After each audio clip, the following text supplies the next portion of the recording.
You ask Tiger to solve. This deals with linear equations with one unknown. The final result is x equals 3/4.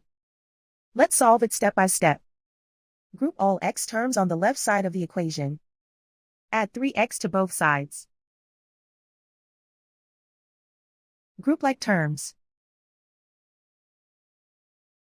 Simplify the arithmetic. Group like terms. Simplify the arithmetic. Group all constants on the right side of the equation. Subtract 2 from both sides. Simplify the arithmetic.